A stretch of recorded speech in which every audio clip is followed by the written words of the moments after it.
তেনেদৰে বেলেগৰ জাগাত থাকি সিহঁতকে দম দিবি সিহঁতকে মাৰিম সেইটো কথা হ'ল নেকি?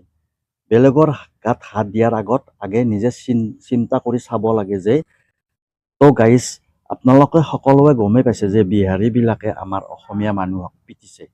গতিকে কিয় পিটিব লগা হ'ল? আমাৰ অসমত তহঁতে থাকিবি আৰু থাকি কেনে কি কৰবি আমাৰ অসমীয়াৰ গাতে হাত দিবি, এইটো কথা হ'ল নেকি?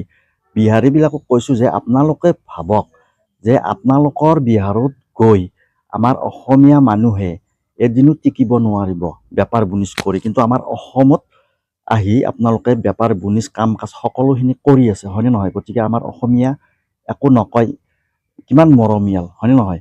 গতিকে আপোনালোকৰ জাগাত থাকি যদি আপোনালোকৰ মানুহক পিটো মাৰো আমাৰ অসমীয়া মানুহে, তেতিয়া আপোনালোকৰ মনত কেনেকুৱা লাগিব ভাবক। গতিকে ঠিক তেনেদৰে বেলেগৰ জাগাত থাকি সিহঁতকে দম দিবি সিহঁতকে মাৰিম সেইটো কথা হ'ল নেকি?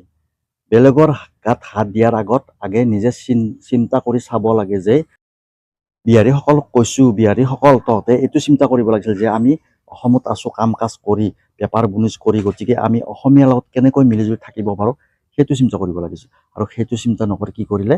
কাজিয়া কৰিছা, অসমীয়াৰ গাত হাত দিছা, অসমীয়াক পিটিছা, অত্যাচাৰ কৰিছা, এইটো বহুত বেয়া কথা আছে।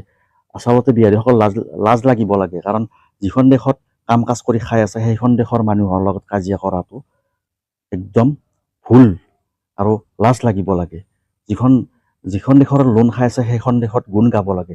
গুণ গাবা এৰি মাৰ ধৰ কৰি আছা বিহাৰীসকলে, এনেকুৱা নেকি তহঁতৰ কাম? এনেকুৱা আৰু জীৱনত কেতিয়াও নকৰিবা, গম পাইছা? বিহাৰীসকলক কৈছোঁ।